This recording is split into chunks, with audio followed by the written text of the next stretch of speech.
नमस्कार दोस्तों, स्वागत है आपके अपने चैनल स्मार्ट हाई-फाई स्टडी में। मैं आशुतोष। दोस्तों आशा करता हूं कि आप सब बहुत अच्छे होंगे।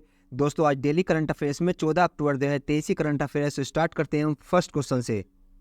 फर्स्ट क्वेश्चन है 2023 में सुल्तान जोहर कप का 11वां संस्करण कहाँ आयोजित होने वाला है? जोहर, मलेशिया में। 2023 में सुल्तान ऑफ जोहर कप का 11वां संस्करण मलेशिया के जोहर में आयोजित किया जाना है। हॉकी इंडिया के 11वें सुल्तान जोहर कप में भाग लेने वाली 20 सदस्यीय भारतीय जूनियर पुरुष हॉकी टीम की घोषणा की गई है। ये प्रतिष्ठित टूर्नामेंट 27 अक्टूबर से 4 नवंबर तक आयोजित होने वाला है। ऑफ जोहर कप का मलेशिया में आयोजित एक वार्षिक अंडर 21 पुरुष फील्ड हॉकी प्रतियोगिता है।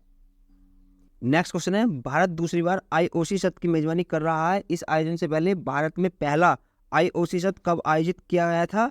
1983 में। प्रधानमंत्री नरेंद्र मोदी 14 अक्टूबर 2023 को मुंबई में 141वीं अंतर्राष्ट्रीय ओलंपिक समिति आईओसी सत्र का उद्घाटन करेंगे।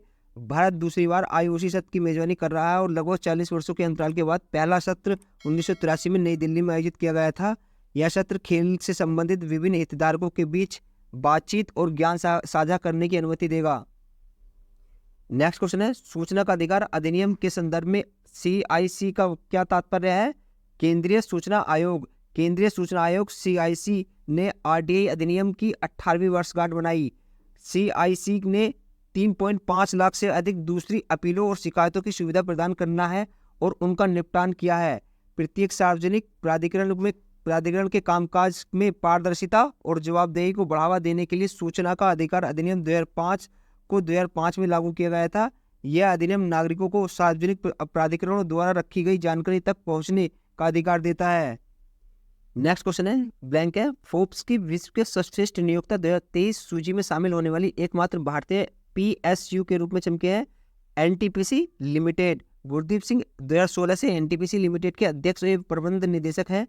एनटीपीसी लिमिटेड भारत का सबसे बड़ा ऊर्जा समूह को फोर्ब्स द्वारा विश्व के सर्वश्रेष्ठ नियोक्ता 2023 में से एक के रूप में मान्यता दी गई है। एनटीपीसी दुनिया की शीर्ष 700 कंपनियों में 261वें स्थान पर है, जिससे यह सूची में एकमात्र भारतीय पीएसयू बन गई है। यह मान्यता एनटीपीसी के जन केंद्रित दृष्टिकोण और कर्मचारी प्रथाओं में वैश्विक मानकों के साथ इसके रूपरेखण पर प्रकाश डालती है। फोर्ब्स ने इस वर्ष विश्व के सर्वश्रेष्ठ नियोक्ता की 7वीं वार्षिक सूची बनने के लिए बाजार अनुसंधान फर्म स्टैटिस्टिका के साथ साझेदारी की है। नेक्स्ट क्वेश्चन है, किस केंद्रीय सार्वजनिक क्षेत्र उद्यम सीपीएससी को वित्त मंत्रालय द्वारा नवरत्न का दर्जा मिलता है? आरआईटीईएस रेट्स लिमिटेड को रेल मंत्रालय के अधीन एक केंद्रीय सार्वजनिक क्षेत्र उद्यम सीपीएससी आरआईटीईएस लिमिटेड को केंद्रीय वित्त मंत्रालय द्वारा नवरत्न का दर्जा दिया गया है। इसके साथ ही आरआईटीईएस भारत का 16वां नवरत्न सीपीएससी बन गया है। सर्वोच्च प्रदर्शनी करने वाले केंद्रीय सार्वजनिक क्षेत्र के उद्यमों को नवरत्न का दर्जा दिया जाता है। यह आरआईटीईएस को निर्णय लेना है, वित्तीय प्रबंधन और मानव संसाधन प्रबंधन में अधिक स्वायत्तता प्रदान करता है। नेक्स्ट क्वेश्चन है, प्रधानमंत्री नरेंद्र मोदी द्वारा उद्घाटन किए गए 9वें G20 संसदीय अध्यक्ष शिखर सम्मेलन का विषय क्या है? Parliament for one earth, one family, one future. प्रधानमंत्री नरेंद्र मोदी 13 अक्टूबर 2023 को नई दिल्ली में 9वें G20 संसदीय अध्यक्षों के शिखर सम्मेलन P20 का उद्घाटन करेंगे। भारत की संसद भारत की G20 अध्यक्षता के व्यापक ढांचे के तहत शिखर सम्मेलन की मेजबानी करती है। शिखर सम्मेलन का विषय parliament for one earth, one family, one future है। इस कार्यक्रम में G20 सदस्यों और आमंत्रित देशों के संसदों के अध्यक्ष शामिल होंगे। नेक्स्ट क्वेश्चन है, किस व्यक्ति को राजनीतिक नेतृत्व के लिए दिलीप सिंह सोंद पुरस्कार से सम्मानित किया गया है? आर कृष्णमूर्ति। भारतीय अमेरिकी कांग्रेसी राजा कृष्णमूर्ति को कांग्रेस में एशियाई अमेरिकी मूल निवासी हवाईयान और प्रशांत महाद्वीप AANHPI समुदायों के हितों को आगे बढ़ाने के लिए उनकी अनुकरणीय प्रतिबद्धता की मान्यता में राजनीतिक नेतृत्व के लिए दिलीप सिंह सेन पुरस्कार से सम्मानित किया गया है। सेन कांग्रेस के लिए चुने जाने वाले पहले सिख और भारतीय अमेरिकी थे। नेक्स्ट क्वेश्चन है, आईओसी ने अक्टूबर 2023 में चार्टर के उल्लंघन के लिए रूस ओलंपिक समिति को निलंबित कर दिया है। अंतर्राष्ट्रीय ओलंपिक परिषद आईओसी के कार्यकारी बोर्ड ने गुरुवार को चार्टर के उल्लंघन के लिए तत्काल प्रभाव से रूसी ओलंपिक समिति आरओसी को निलंबित करने की घोषणा की है। आईओसी का 141वां सत्र 15 से 17 अक्टूबर तक आयोजित किया जाएगा। यूक्रेन की एनओसी के अधिकार को शामिल करने के निर्णय के बाद रूस की राष्ट्रीय ओलंपिक समिति एनओसी को निलंबित कर दिया गया था। क्वेश्चन है, कौन सा भारतीय पुरुष विश्व एथलीट ऑफ द ईयर के लिए 11 नामांकित व्यक्तियों में से एक है नीरज चोपड़ा। ओलंपिक और विश्व चैंपियन भाला फेंक खिलाड़ी नीरज चोपड़ा को 2023 विश्व पुरुष एथलीट्स ऑफ द ईयर के लिए 11 नामित व्यक्तियों में से एक के रूप में नामित किया गया था। 11 नामितों का चयन एथलीट्स विशेषज्ञों के एक अंतर्राष्ट्रीय पैनल द्वारा किया गया था, जिसमें विश्व एथलेटिक्स के सभी 6 महाद्वीप क्षेत्रों के प्रतिनिधि शामिल थे। नेक्स्ट है सितंबर 2023 महीने के लिए खुदरा मुद्रास्फीति क्या है? 5.2%। भारत की खुदरा मुद्रास्फीति अगस्त के 6.83% की तुलना में सितंबर से गिरकर 5.02 हो गई है। सितंबर में खाद्य महंगाई दर 6.56% रही, जबकि अगस्त में यह 9.94% थी। भारतीय रिजर्व बैंक आरबीआई के अनुमान लगाया था कि सितंबर से मुद्रास्फीति में कमी आएगी। उपभोक्ता मूल्य सूचकांक सीपीआई पर आधारित मुद्रास्फीति अगस्त में 6.83% और सितंबर 2022 में 7.41% थी। नेक्स्ट क्वेश्चन है ग्लोबल हंगर इंडेक्स 2023 में भारत की रैंकिंग क्या है? 111 रैंक है। ग्लोबल हंगर इंडेक्स 2023 भारत 4 स्थान फिसलकर 125 देशों में 111वें स्थान पर है। सूचकांक पर आधारित एक रिपोर्ट के अनुसार वैश्विक भूख सूचकांक 2023 में 28.7 अंक के साथ भारत में भूख का स्तर गंभीर है। ग्लोबल हंगर इंडेक्स 2023 में भारत 125 देशों में से 111वें स्थान पर है और देश में बच्चों की बर्बादी की दर 18.7% के साथ सबसे अधिक है। भारत 2022 में 121वें देशों में से 107वें स्थान पर था। क्वेश्चन से रिलेटेड कुछ फैक्ट देखते हैं। नेक्स्ट क्वेश्चन है ग्लोबल हंगर इंडेक्स जीएचआई वैश्विक, क्षेत्रीय और राष्ट्रीय स्तर पर भूख को व्यापक रूप से मापने और ट्रैक करने का एक उपकरण है।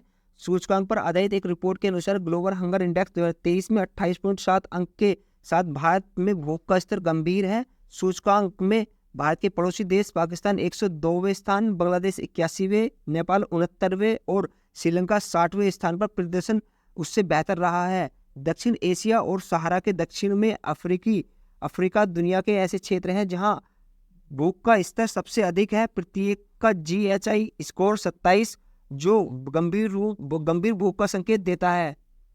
नेक्स्ट क्वेश्चन है राष्ट्रीय सिनेमा दिवस किस संगठन द्वारा स्थापित किया गया?